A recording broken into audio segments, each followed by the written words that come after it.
Ladies and gentlemen, please welcome Executive Vice President and Chief Operating Officer of the Export-Import Bank of the United States, Jeffrey Getman. All right. Hey, thanks. Good morning. Thanks, Ambassador Garish, and thanks for your leadership at XM. Your incredible work at USTR and in China is changing the world. So just to get level set, everybody, schedules have moved around a little bit, and we're going to go right to our first guest. He's got a train to catch this morning, and we agreed to get him out of here on time. So we really appreciate having Larry Kudlow with us today. He's the director of the National Economic Council and the right-hand man to President Trump for the president's domestic and global economic policy agendas. Let's give a warm welcome to Larry Kudlow.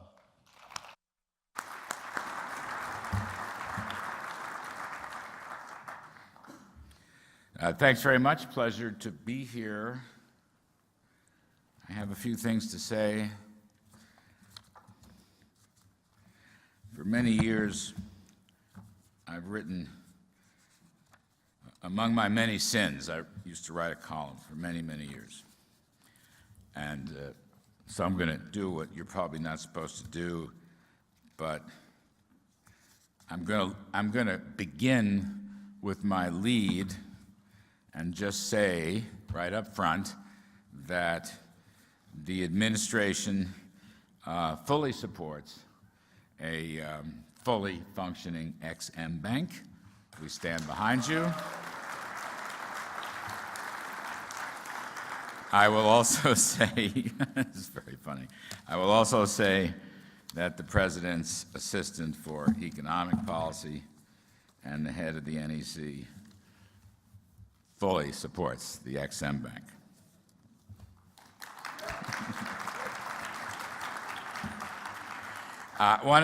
So now, having said that, I'll get back to that in a little while.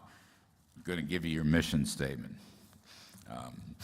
I do want to say some other things, though, about what's going on in the world, on the economy, and on trade. I'm here, in some sense, to sub for my very dear friend and colleague, Bob Lighthizer, who is in China. I think one of his deputies just told me that they just finished dinner in Beijing. God bless him. He and Stephen Mnuchin are working on a trade deal. I just want to begin by, again, mentioning our economic policy and some of our economic successes. We're very proud of it. We've been here 2 years. I myself have now been here for slightly more than a full year. My view has always been, my message has always been that President Trump is, in effect, rebuilding the U.S. economy. It's a very important theme that will continue. He's restructured, and we've gone from pessimism to optimism.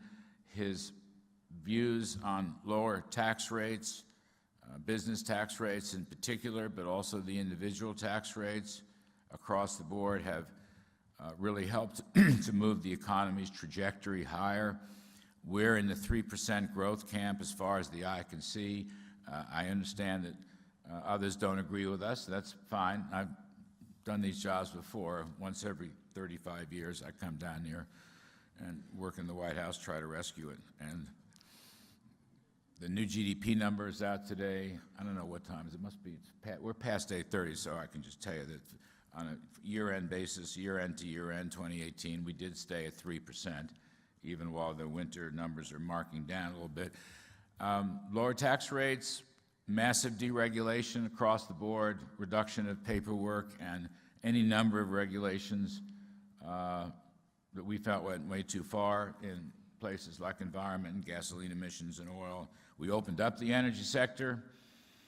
Unlike some of our friends in the opposition party, we believe that natural gas and oil and clean coal have to be part of the mix. We've had an energy boom. We are now the dominant energy power in the world. It's been a massive job creator, and more is coming as we begin to rebuild our pipeline structure, ports and terminals, LNG.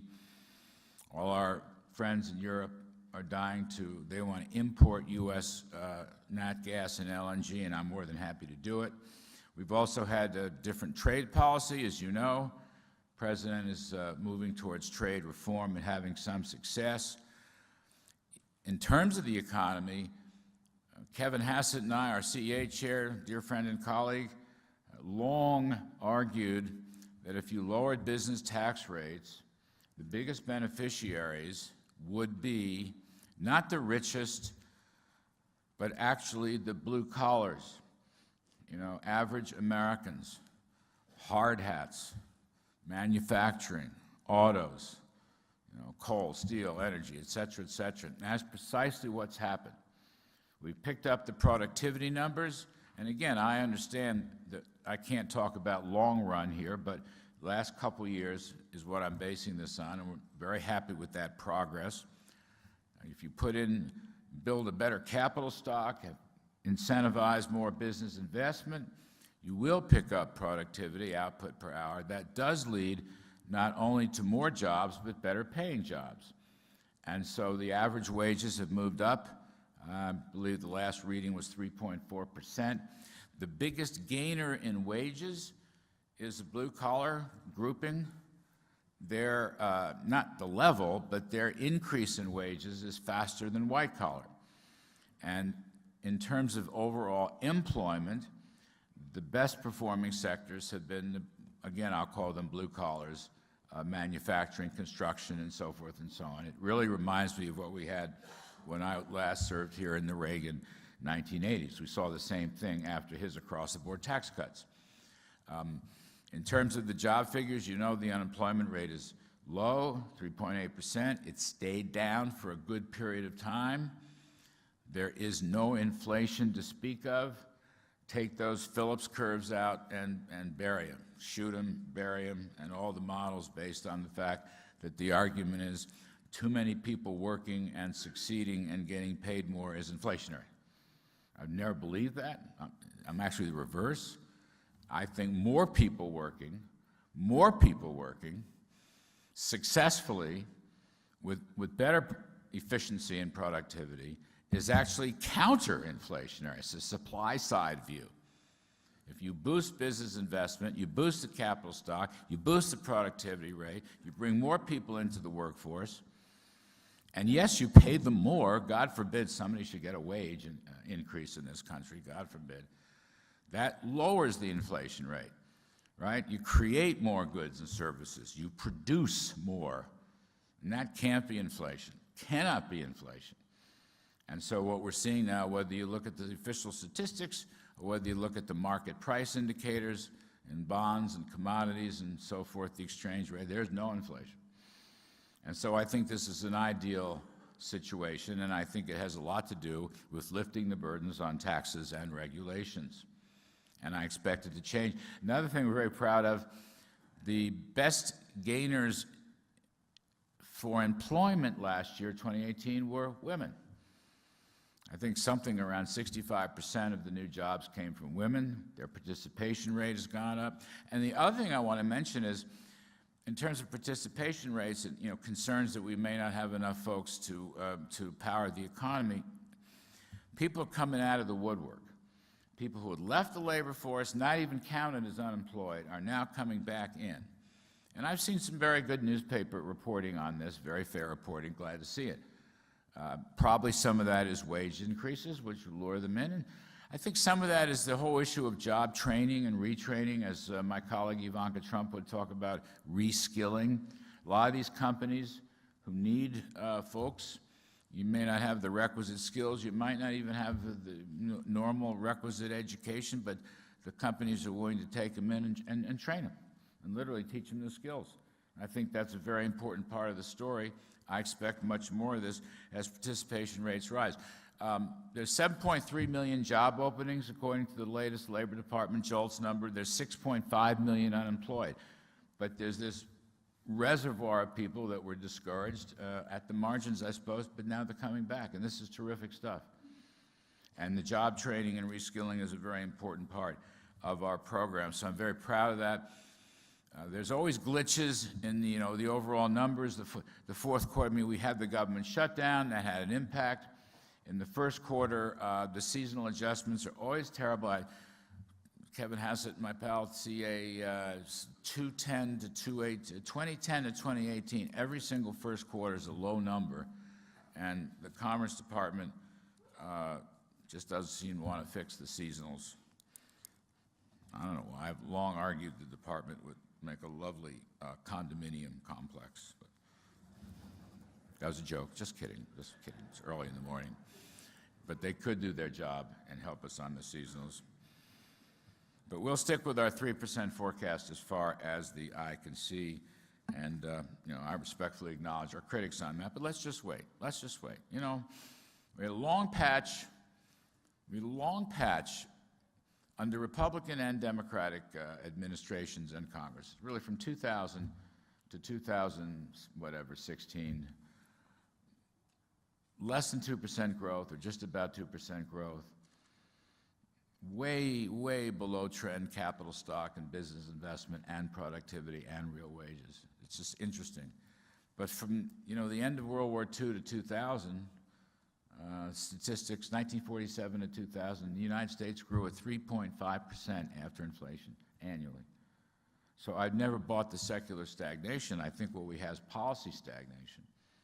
And President Trump and his growth and prosperity messages has turned that around. It's a great honor for me to be part of that. So I'm going to stay optimistic. Let me say a few words on the trade story, and then I'll come back to the XM. I know the eyes of the world are on the China trade talks,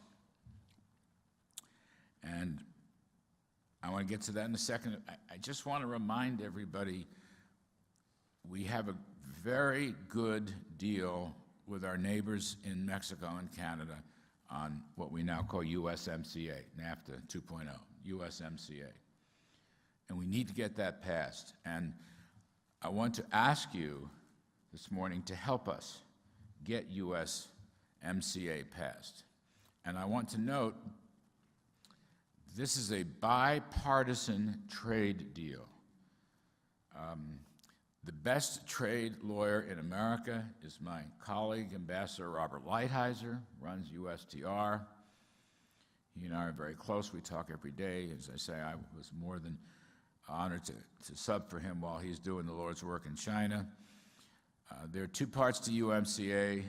One of them is what I call the old economy, more domestic content, higher wage laws. By the way, Mexico, because of this deal, their unions are going to get more authority and power than ever before. We raised the domestic content, or the so-called North American content, to 75%. There are wage stipulations in that will be very solid. I believe the Japanese and German and so forth, the foreign car makers, will continue to come to the USA. We've talked to them. They will abide by the treaty. They're very happy with us. We're going to give them lower emission standards, a 21% corporate tax rate, and a very nice work and living environment in the United States, and they're coming. USTR estimates that in the auto area, hope I get these numbers right, in the auto area, there will be something of an order of magnitude of at least $80 billion of new auto/manufacturing direct investment. 80 billion, that's a big number. And in a job sense, probably something on the order of 70,000 to 80,000 new jobs. That's a great start. And I think that's the old economy part of UMCA. We've opened up the ag sector some. Dairy sector's been opened up. It ain't perfect, but it's really good progress. So the farmers will do much better. We want to help the farmers, the ranchers, all, the cattle people, and we want to help the steel, aluminum, autos, etc. But here's a point I want to make to you also. The new economy provisions in USMCA are very important and sometimes overlooked. In particular, I think the proudest achievement there is a brand new set of intellectual property protections. And that is so important from the standpoint of generating new, innovative, inventive entrepreneurship, which will be protected, copyrights and patents. It's a huge breakthrough and may prove to be one of the real sleeper factors in the economic growth outlook as a result. We've also opened the door on, digital services, financial services, various pharmaceutical, biologic services. It wasn't easy, but again, this is new economy stuff that complements the more traditional, conventional economy, and that's why I think it's a good deal. And we have paid, Bob Lighthizer has paid enormous attention to his Democratic friends. And I will say Speaker Pelosi has been very kind. She, she had Bob speak to the entire Democratic conference a few days ago, and he's met with smaller groups of Democrats. And most Republicans, we had 25 or so GOP House members in the cabinet room with POTUS the other day, and they're going to be helping too. I'm pitching it to the GOP side. So it's a bipartisan deal. It's a pro-growth deal, and I would, greatly appreciate it if you would really consider and maybe get out there and just help us get this thing passed. I believe we can get it passed. If there's a vote, I believe we will win the vote in the House. I don't want to predict. It's up to Ms. Pelosi, but you can help us to push that. It is enormously important. Now, second trade point is China, and I'll stay general here because obviously the negotiations are live and hot, but we've made enormous progress there. It takes time, step by step, you slog through it, but this is the broadest, deepest, largest scale trade negotiations in the history of U.S.-China trade relations and maybe the history of any trade relations. This is literally soup to nuts. And to my friends in the media who are always asking me, well, why wasn't the meeting March 29th or April 11th? This is not time dependent. This is policy and enforcement dependent. Please understand this. If it takes a few more weeks or if it takes months, so be it. We have to get a great deal, as the President says, that works for the United States. That's our principal interest. And we are attempting not only to reform trade relations between the two great countries, but frankly to change China's approach in a number of key areas. Now, we've made great progress. Stephen Mnuchin, Treasury Secretary Mnuchin, and Bob Lighthizer are over there now. I'm glad I didn't. They got to come back. It's like a one-day trip. Oh my gosh. Liu He, the Deputy Prime Minister, Deputy Premier, and President Xi's top guy on trade and the economy, will be here next week to continue this thing. And we're gaining on it. We're getting close. We're getting close, but we are not there yet. We are not there yet. And hopefully they'll have made some progress in Beijing and more progress to come. President Trump will undoubtedly meet with Vice Premier Liu He when he comes here next week. Those two get along very well. President Xi and President Trump get along very well. I was at the dinner, I guess the now famous dinner down in Buenos Aires, and I saw the chemistry. So I can't make any announcements this morning. All I'll say is things are moving in the right direction. And one key point I want to raise, we will have significant market openings with respect to commodities. And you've read about this in the papers. I don't have any numbers yet. Numbers will come last. Tariffs will come down, non-tariff barriers will come down. Agriculture, energy, industry, we'll get a lot of movement on that. I think to our side, more importantly, certainly in the longer run, is the so-called structural changes, which we insist on. Again, IP protection to stop the theft. And ironically, it's not only theft of intellectual property by the United States or other foreign investors, it's IP laws regarding Chinese companies inside China. They steal from each other. And so to some extent, they welcome this. Now, there is a court system in China, there's a National Assembly, legislature, and of course the Politburo. That's an enforcement issue. We're also made good progress on the issue of forced transfer of technology, which is really an ownership issue, right? These joint ventures, they own 51 or more. Our guys own 49 or less. That gives Chinese a chance to force American companies to put the blueprint on the table, and that's where the technology stealing occurs. That has to stop. We've made very good progress there, and they're going to give us tremendous increases in ownership. I think up to 100% on the financial services side. They are negotiating other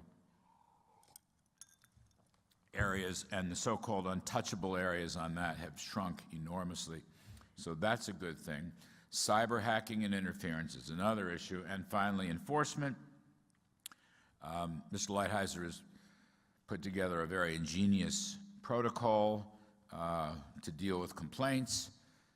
The evidence will show up at one sort of lower level, then it moves to a middle level, then it moves to the principals level, and if the complaint stands, there will be tariff actions, and we have asked the Chinese not to retaliate. If they're breaking these laws, then there should be no retaliation. So Mr. Lighthizer said that in his congressional testimony. I have nothing to add more today, but we've come a long way. And again, as I say, it's not time dependent. I'd like the Federal Reserve to be data dependent, but I don't want my trade talks to be time dependent. We'll get there when we get there, and it will be a historic moment. Then let me conclude, talk a little bit about the Ex-Im Bank. The Ex-Im Bank. I love the Ex-Im Bank. Here I am, standing before you, promoting the Ex-Im Bank. So look, let's have a moment of honesty. I'm not, as a free market guy, a big fan of government subsidies and government credits with concessionary market discount rate terms and whatnot. It's not my favorite thing in the world. However, and this is a very big however, as a free trader and a free market economist, I will say this. Ex-Im Bank can be working with us and helping American interests around the world because the geopolitics have gotten much tougher and the competition has gotten much tougher. And yes, a lot of this, too, revolves around China. Now, let me step back. One of the things I've learned the past year from President Trump is tariffs can be used as a very effective negotiating tool. And I think that's particularly the case regarding China. I do think our tariffs brought them to the negotiating table. And in other trade relations, the threat of tariffs have played a big role. And like China, sometimes we put tariffs on. I look at the Ex-Im Bank the same way. It's not a tariff matter, but it's an export credit lending matter, which we believe will be very helpful in the new, tougher global competition. I want all the American companies to succeed and be profitable, but I really want to see you go out there and beat China to the punch everywhere.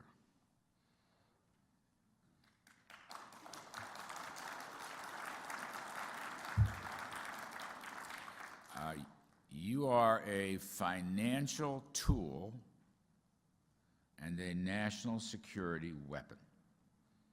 That is how I'm looking at this. And whether it's South America, Africa, Asia, Europe, I want to go head to head with China and others to make sure we can whoop them. And if you need the export credit, and if you can show it and prove it, then you'll have it. And you'll have our support. You will have our support on a daily basis.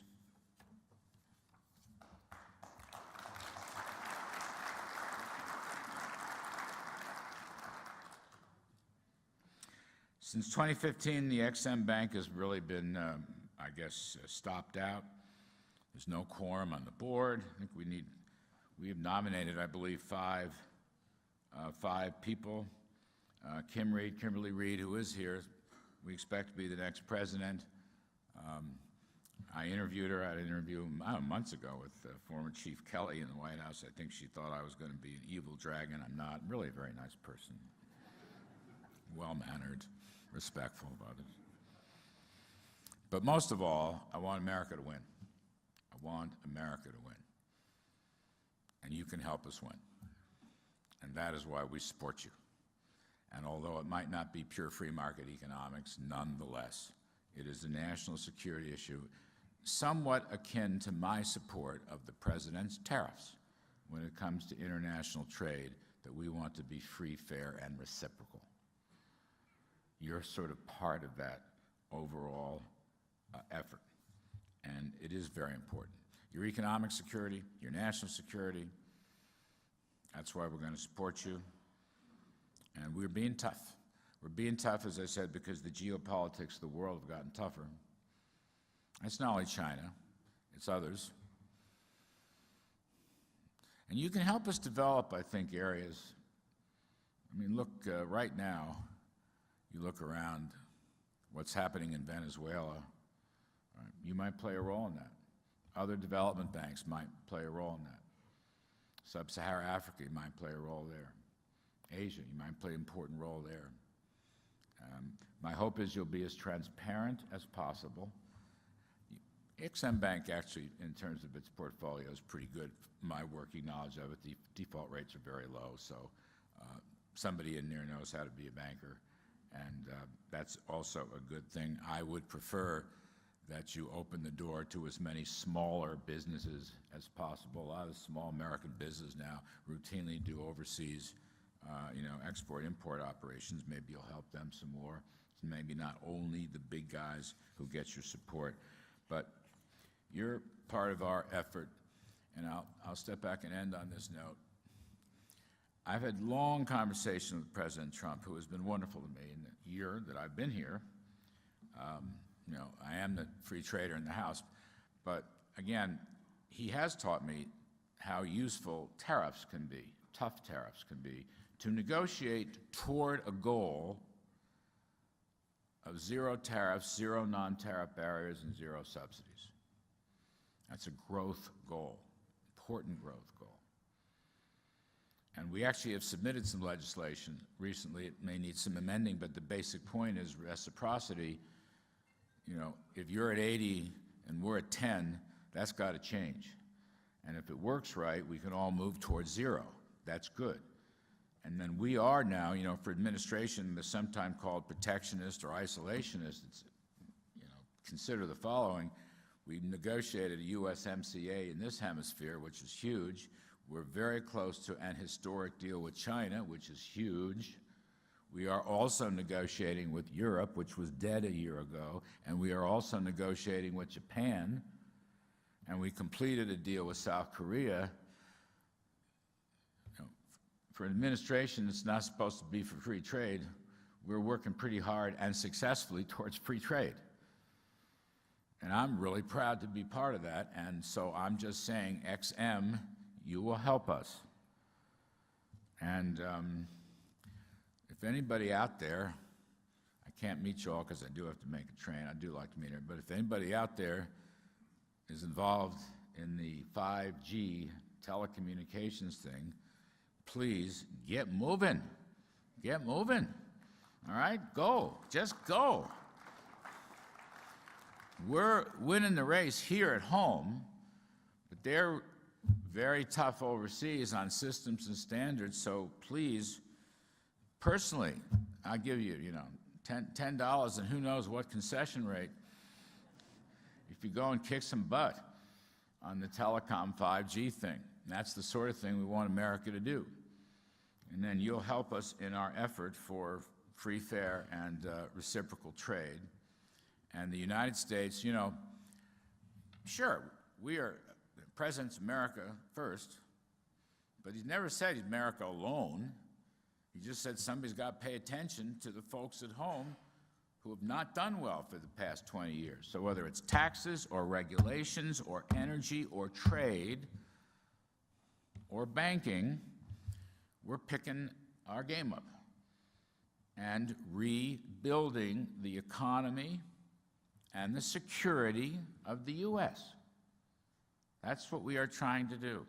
And I think the early returns are pretty darn good. So help us.